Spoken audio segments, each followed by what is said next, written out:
La la la la land. This is, well, before that, this is ridiculously better lit than my car set. I know, right? We put so much money into these midnight screenings for just the car set.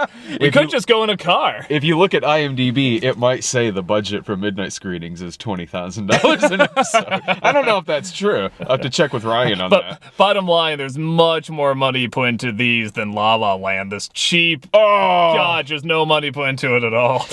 You know, it really worked out that because originally we thought we were going to be seeing Why Him? Yeah. Because we found out about a 2-week in advance screening, but it surprisingly got booked up relatively I guess fast. it's really popular. Who knows? So, La La Land instead, as funny as that would be, where there's a really good lighted episode of midnight screenings for Why Him? It gotta make sense. We're doing this for La La Land, which... It does look like, it's just like pure black behind us. Yeah. Oh, yeah.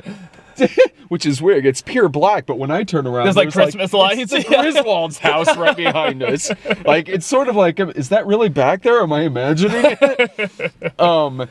But it could be, because honestly, this, I could totally be wrong, but I'm pretty sure this is going to win Best Picture at the Oscars. I feel like this is what, because that's mostly like Hollywood people that vote for it and stuff like that. This is like another one of those like love letters to Hollywood and everything. It is, and it's a great one. I loved this film. It is really good. It's, because this is like a throwback to like, because there's musicals that still come out, but this is like a throwback to like Singing in the Rain and, Guys and Dolls and like sort of those old musicals.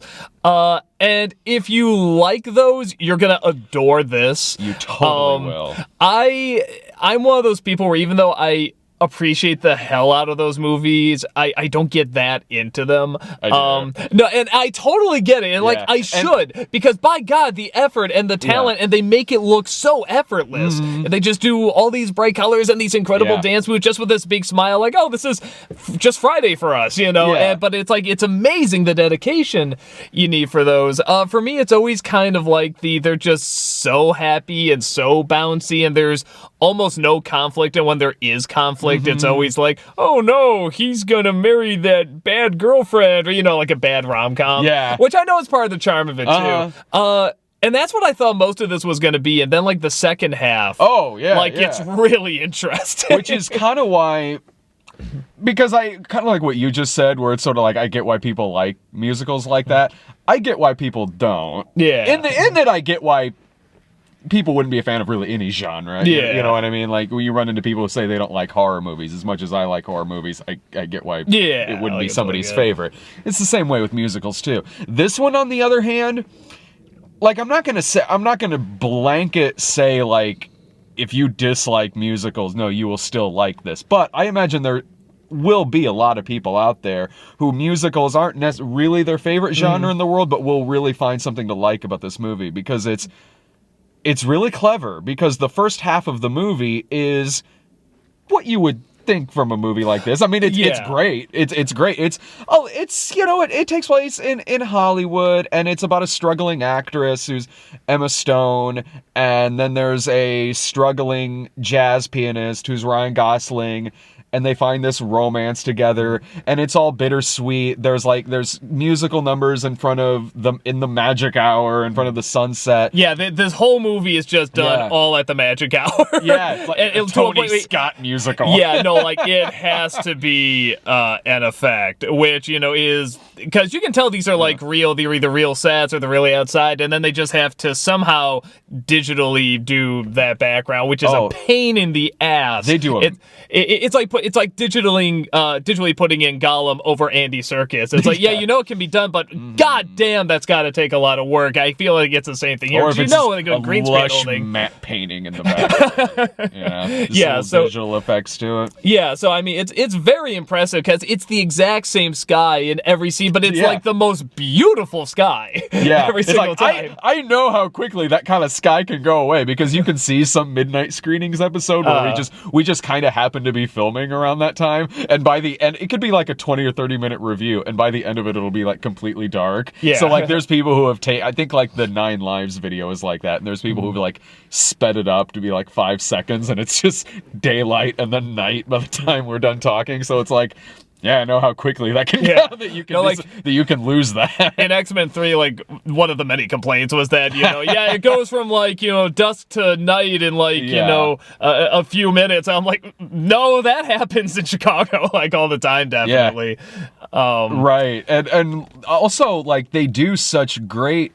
And I know there's a lot of digital work that'll go into this, too, but the opening shot in the movie, that all looks seamless. Like, it's just one complete... shot in this musical number on the highway outside of Los Angeles. Like a lot of the musical numbers where it looks like it's all done in one shot. I mean, looking at it's like, okay, sometimes you can tell where there's a cut. Sure. Other times I'm picking up kind of like these digital cuts where they're still technically in the frame, but I could tell they got a digital zoom. Yeah, or either digital zoom or digitally pull back, or like they'll get a shot of them like standing still for a second, and then they cut, and they just went and got back to that exact scene later, after rehearsing or catching a breath, and did it again, and then they just digitally made it look like they were there the whole time and matched them up with the next shot. You're better at noticing that than me. Like, I'm good at picking up on like, when they turn the camera like that. Yeah. Like, okay, there's probably a cut in there. But like digital zooms, like I'm not good at picking. This is the first film where I started to pick it up. I'm not gonna lie. I honestly forget that that's even a concept. That's even a thing that you do. Yeah. Like, so when you mentioned that when we were watching it, I'm like, oh, right. That is a thing that people do now, I guess. Yeah. I never really think about it, so I never really noticed that. But it works. And I think with something like this, where it's supposed to be kind of like those old musicals where they wouldn't have, I mean, they would have cuts, but like when they wanted the great, big, grand, when they wanted to show off like hell, they wanted to do it in one shot.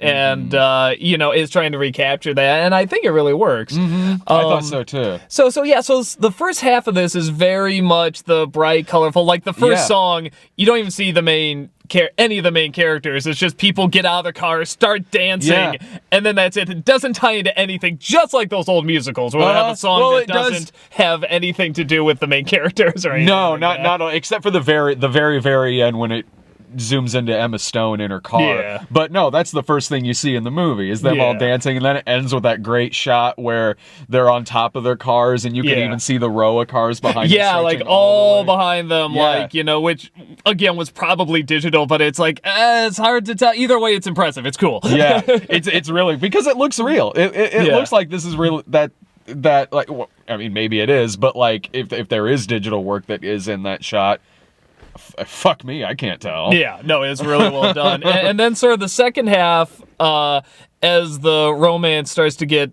more into the complex stuff, and like I was saying, the conflict comes in, which I like. It's not, just another boyfriend or something like that. It's like, no, here's real troubles that not just couples go through, but couples in this line of work. Especially, and the first half of it treats it in a way that you don't see a lot of in this kind of movie, because I really like the fact that, okay, Emma Stone's a struggling actress in this, but the actress she's playing in this is not a bad actress. Yeah. Like, when she's in her auditions, she's really good. She's really good when she's auditioning. And I like that. The character she's playing isn't flat in her auditions or monotone or bad. It really does show that, like, like how many really great auditions probably happen day in and day out. Yeah. Really probably award-winning performances that just don't make it past the audition room and are interrupted by some douchebag giving a note through the window to the producers and everything, or somebody interrupting, or a phone call and shit like that.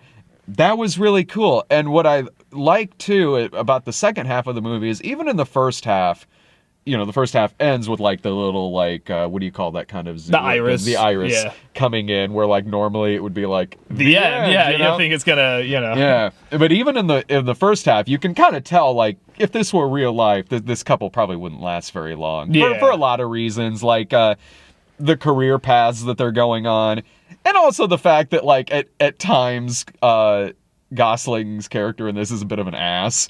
Is a bit of a pompous ass. Well, they both, and at first I thought that was going to be my problem with the film. I thought, like, this is an over-the-top film, at least definitely the first half. I thought, why couldn't the characters be a little bit more over-the-top? Kind of like what they do in, like, Marvel movies or Disney movies and stuff like that, really make them, like, disgustingly likable. But then as it goes on, I'm like, okay, now I see what you're doing. Because if they were that over the top, that wouldn't have worked in the second half. Yeah, it totally wouldn't have worked in the second half. Honestly, and even though they are good, I mean, they're very good, and they're very believable, for people in a musical, But it was something where I'm like, I'm not getting into like these musical numbers as much because I'm not as happy for them, honestly. But like, you know what I mean? Like when you do watch something like. I'm trying to think like a Marvel movie or something like that, where the characters are just so over the top that when they do something, you're like, because you're just in this over the top world where these almost feel like really grounded people in this over the top world, and I felt like, well, I would connect this more if they were more over the top, almost like cartoon character, but like likable cartoon characters. Would make it more believable when they burst out into song. But you're right that would not transfer into the second half of this film. It wouldn't. It would make it night and day. It would make it like it would make it like they're both two completely different movies in a bad way. And the musical numbers in this, I did really enjoy. One, I just like this kind of musical anyway, but also the dancing was great. I was tapping my feet along with it. And every great musical, the musical numbers are kind of part of telling the story. It isn't just everything stops dead and then they're just singing about nothing and then the movie starts again. No, like great musicals, the music is all part of the story that they're telling all throughout the whole thing. And this movie does that too.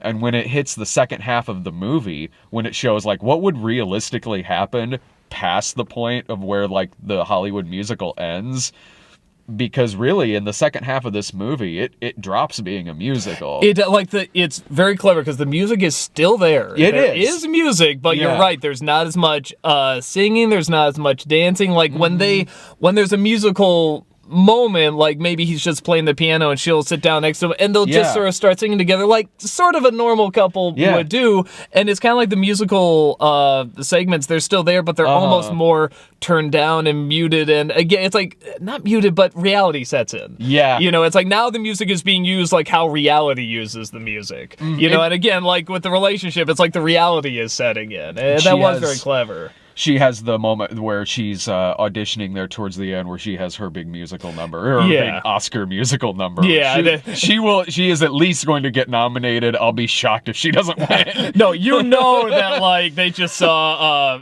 Anne Hathaway doing Les Mis. It's like, oh fucking yeah, we can do this. This is a better movie. This is a better. Much better. This is a better movie than Les Miserables. This is also more my kind of musical than Les Miserables is.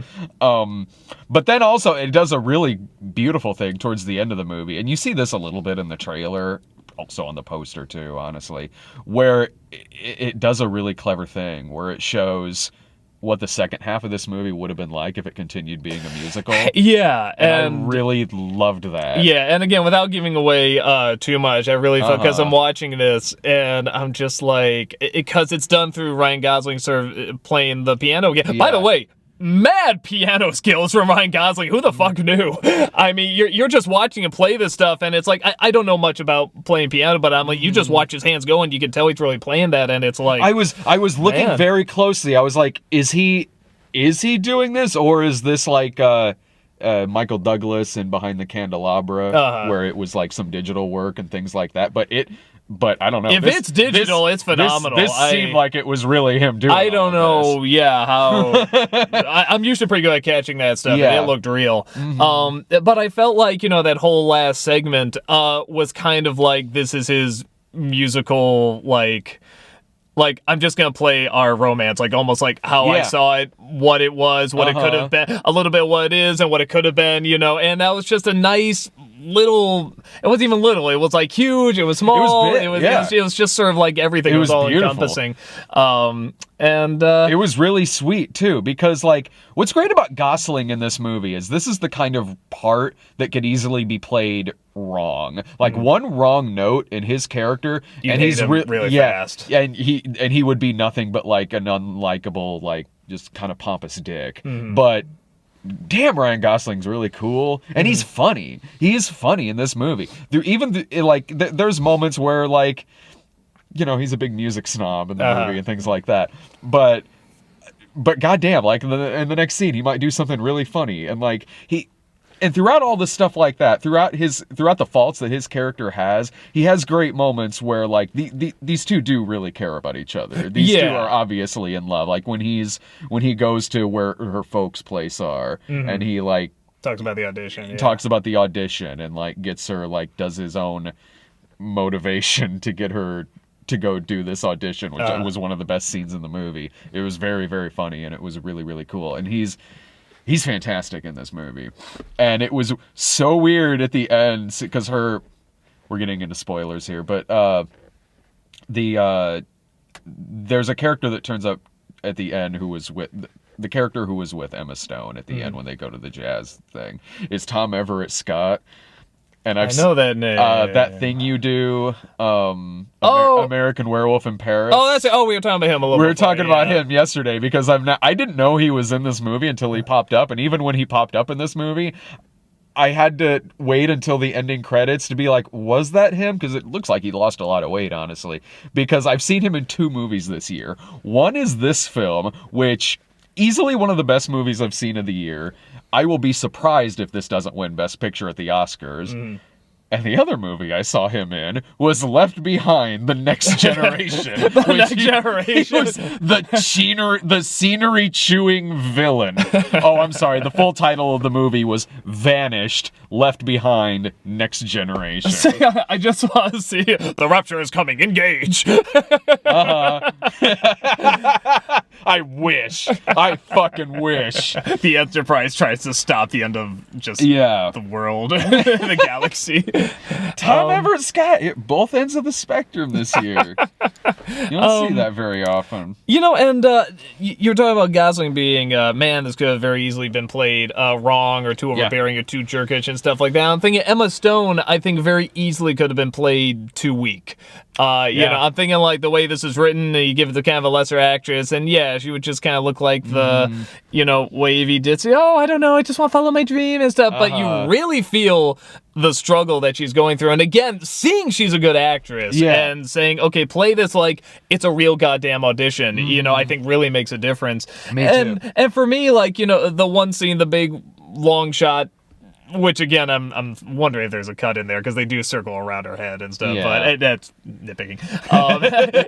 Maybe it's not even. I mean, like I said, maybe they don't even do it. But the scene where I really felt like, wow, this is like really hitting me is she does her one-woman show. Fucking right. Yeah, which is brutal. I mean, it's just a brutal scene. And then Gosling comes in and just her reaction, like she's not even crying, she's laughing. Yeah. And she just has so much pain in her that she's laughing, and again, that can so easily be awkward and like not work, and it's just so beautifully uncomfortable. Part of the reason why it works so well is we find out in that moment that her character's been doing this for like 6 years. Not a one-woman show, but like auditioning, trying so hard, going from audition to audition, working this coffee shop job and things like that, and being embarrassed in auditions, and now this humiliation with this one-woman show. God damn, you're right. Like, it's a powerful fucking moment in this movie. Well, and what I like, you know, you said that they clearly care for each other. Yeah, they do. In this. And, you know, and at the end, you know, it's one of those things like, but is it love? Is it that kind of love? Is it the right kind of love? Is it the love that makes sense and stuff? And, you know, the scene where I really feel that's really prominent is when they're sitting down, they're having dinner. Like, he comes back from tour for just one night to be with her, and they're having dinner, and they get in kind of this argument, and they're arguing over is this what he wants? And she starts it. She starts it by saying, I didn't know this was what you want. Is this what you want? You know, you're giving up, you know, on your dream, and this is going to be years and years of this. Is this really what you want? And so many movies like this with romances, understandably so, you know, they're saying, you know, this isn't what I want. They make it about themselves, and that just so clearly shows they do care about each other, and they're not really that selfish. And I like characters where they don't just do that in a romance. Oh, they got their head stuck up their ass, or they got too egotistical, which that does happen, but it happens so many more times in the movies. And you just want to see something new. And this felt like a real unique relationship, like a connection that, I really want to see what happens to them. Another thing that made me think how much these two people are genuinely in love with each other is we do kind of see two alternate realities we've already said there'll be spoilers. There's always spoilers in the show, but like we basically see two different realities at the end of this movie, and both of them end with Emma Stone's character gazing at Ryan Gosling. That she's totally in love with this dude. I can't recommend this movie highly enough. Like it's easily one of the best movies of the year. And we were talking before we watched the movie that I love musicals anyway, and I love musicals so much I even love the bad ones, like in completely different ways. Like not all bad ones. There's some where even I'm like, fuck off. Some of the Disney sequels, for instance. But no, like I can sit down and I can watch a movie like this or Singing in the Rain, and I can also sit down and watch Sgt. Pepper's Lonely Hearts Club Band or Grease 2 or something like that. Paint Your Wagon. Oh, that one's rough. That one's very rough. That's one where even I'm kind of like, I kind of just want to watch the Simpsons version instead. That's slightly better, actually. At least it's only a few minutes long. I will say, again, because I'm someone that I like musicals, but I like them more kind of like, I know there is a difference in the kind of musicals, I do kind of like more like what Disney does, even though I know that can get formulaic too, and they sort of have the standard songs and stuff, but there is something where it does, if done right, it will move the story along and really show what a character is going through. I always love the something I look forward to in every Disney film, either the villain song or what we always call the I'm done with this shit song. Or the fuck this shit song, and those are always like the most popular one, like the Let It Go or the Hellfire, and stuff like that. Like we love those songs. What about like do you remember when they used to have like the opening credits would usually just be a montage of the songs that they're about to play in the movie. I think Oklahoma does that. No, Cannibal like the Musical does that. Oh yeah, the overture. Yeah, like overture. The Great Race does it as an overture at the beginning where they're playing a couple of the songs from the movie. But I think with this, like, this is definitely a the kind of, that's not necessarily the kind of musical this is, even though there are songs that move it along. Again, the very first song in this movie, you could cut it and not really miss anything in terms of the story or what's going on. You could just cut to them in the car. It sets up the tone of the first half of the movie. Exactly. A lot of these musicals, the big, production musicals, are much more about the tone and having a good time and, fun, fancy-free and stuff like that. Yeah. And at first, I was like, I mean, this is good. This is really, really good. But I'm like, I don't know if I'm going to get into it. So it wasn't until that second half that I'm like, nah, I get it. Now I get what you were doing there. Yeah. It's still great. It's still talented, but I guess I'm saying to the people out there that don't get into like Singing in the Rain and stuff like that, I don't know if this is going to sway you, but keep with it. It gets interesting. No, totally. And I love both halves of this movie. I was pretty hooked on this from the beginning, and I like numbers like at the beginning of the film because that kind of musical number really does kind of set up the world you're about to see. Like a good example of that is, this is honestly one of my favorite musicals, is Shock Treatment, and the opening musical number of that, the Denton song, where Denton, where they're all singing about living in Denton, what the TV studio is like, and you really it really sets up the entire world this movie is taking place in this TV studio, which is basically kind of the whole town. And this is, they're both wildly different movies, but no, I like opening musical numbers like that. I really do. And there's ones where like where a lot of people don't like. I can if a movie is if the music is really rocking in a movie, like I can still genuinely enjoy it and think it's a pretty good flick. Like I fucking love Xanadu. One of my favorite bands is ELO, so I can watch that and just have a fucking great time with that movie. I genuinely love that movie. But no, you're right. This is more than just like I'm just kind of tapping my feet along with the music is going along, even though I was having a great time with all the songs, but this is genuinely a great fucking movie. Yeah. And like I said, it's I think another reason that I think people, especially in Hollywood, are going to relate to it, but also just makes it good in general. Yeah. Is I really feel like it shows, like, I mean, we're both entertainers, you know, we are in a different field. I mean, it's online stuff and everything, so, you know, it's not necessarily the audition route and stuff like that. But I mean, we've had to go through a lot of trial and error before we got any of this. You know, before I even knew online could be a thing, you know, I had to go through, you know, different shows and different jobs and illustration, you know, all sorts of stuff. And it is one of those things where it's just so much trial and error, and I think from my end, I haven't even had, you know, a fraction of what so many people in Hollywood go through. Yeah, and it's one of those things where it's kind of just like, I think in entertainment it's overlooked or played down. It's like, oh, I'm never gonna be anywhere, and then they get their big break, and the whole movie's about them getting their big break, but then they lose what the focus is. It used to be about the music, man, and I feel like this is one of those movies where it's like, okay, no, all of that stuff has been, you know, done to death. It's a cliche. Yeah. Let's look at this like we're not going to do the cliches. We're going to look at, like, this is really what these people go through. We're going to really show that struggle and the ups and downs and the pros and cons.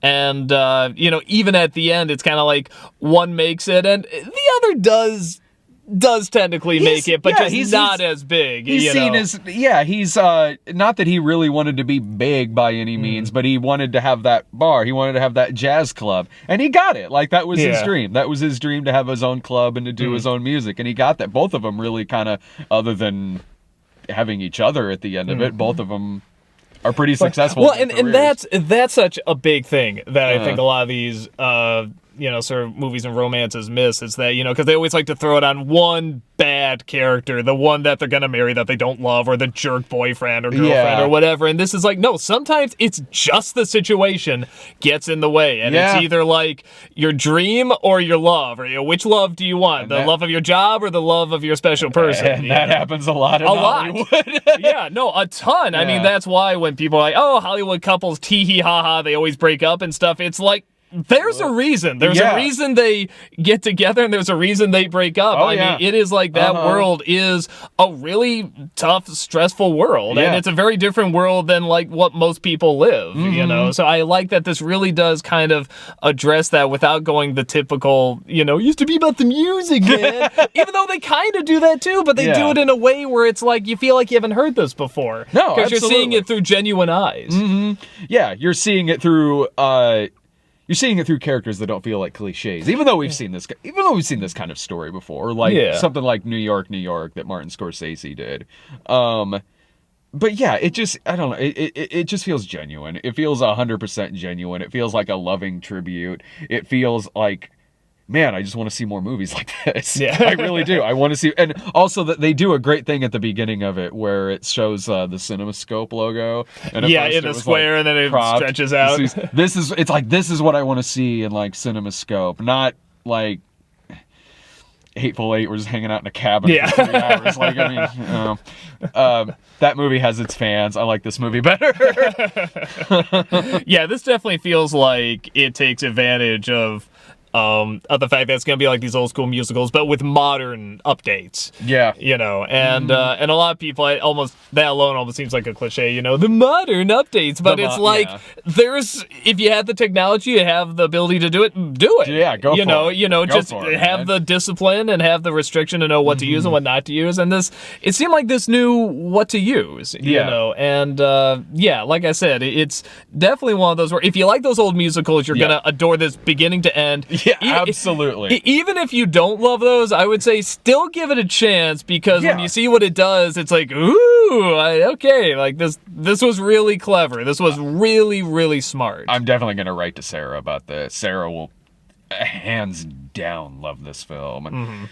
But she gets to go see Collateral Beauty with me instead, which I'm sure is equally as magnificent from what I've been hearing so far. Oh, and I'm sure it's a musical too.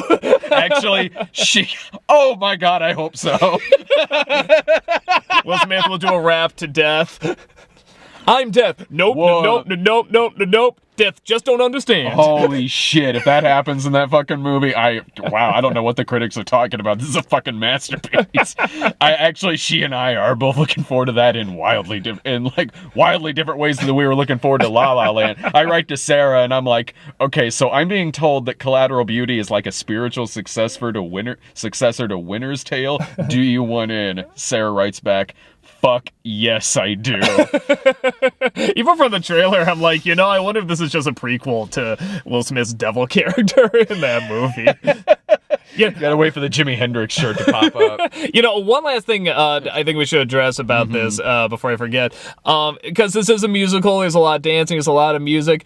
There's also singing, and neither Ryan Gosling or Emma Stone are good singers. I'll just say they're not good singers, but they know how to act it well, and they know how to make it work with the scene. And whenever they're doing their routine, I was never distracted by it. I immediately picked up, okay, these are not, they're not projecting, it's not very smooth, but it always felt, like you said, it felt genuine. And it worked. It really worked. No, it totally does. And I never for a moment sat there like, when they started singing, because it all depends on what the character is about, how they would sing, how they would project, how they would do this certain song that they're doing. Like, not every character in a musical has to be Whitney Houston, you know? Like, a lot of people gave flack to Burt Reynolds in At Long Last Love, but when you actually see that movie, this is exactly how that character would do this stuff. He's this, kind of buffoonish, like cowardly lion, bravado, type kind of doof in that movie. That's exactly how that guy would sound if he was singing the musical numbers that he has in those movies, especially with it being the kind of top hat screwball musical that it was. And yeah, like in here too, it's like, this is, honestly, I don't think they're bad, really. Like, no, it's not like, but they're very whispery and just sort of, it's all kind of falsetto and stuff. But I mean, it really, well, especially during her last number. Totally. With the one shot. I mean, that's perfect. That's exactly what's needed for that. The other one I was bringing up before is like in Moana when The Rock sings. I mean, that is, by God, not a good voice by any means, but he completely makes it work. He makes it work with the character, and he gets it enough where you're still humming the song afterwards and stuff. And it's, like you said, you feel like that's exactly how this character would do this. Yeah. With like Russell Crowe and Les Mis, it's like, no, that is not how this character would do this. And he looks uncomfortable and awkward, and he's struggling, and, I think they have to own it. It's that, like, who would you even call it? Like, talk singing that like the Rex. I always call Rex Harrison it. Yeah, I can see that. Right, yeah. Again, I like this so much better than Les Miserables, honestly. Well, and there's the moves and everything, the dancing and the piano playing and stuff like that. Like I said, every day they either woke up to this movie, all the actors, they woke up either super excited or were like, fuck this movie. Like every day, because when you see what they have to do, it's like, Jesus, I'm so tired. I'm so tired. And then they calm themselves down. Like Emma Stone's like, all right. Well, at least this isn't Aloha. Ryan Gosling's like, what is something? I don't know. Ryan Gosling would be like, well, it's not Only God Forgives, I guess. I don't know. I'm trying to. At least it's something people are gonna see. Yeah. All right. Any other final thoughts on the movie? No, it is a good movie. Yeah. And it's different than what I thought it was gonna be, which I like. I like it when a movie kind of throws me for a loop, especially like halfway through. Yeah. I like when it does that. Same here. I highly recommend it. Coming up within the next couple days, something called Rogue One. Oh, they're finally giving that X-Men movie spinoff, right? Hell yeah! About time. About fucking time. They're just taking the footage from Days of Future Past and giving it his own movie. Just called it Rogue One. Still better than Apocalypse. We got that and Collateral Beauty. I can't wait to see your thoughts on that. I can't either. See it. Bye. I can't.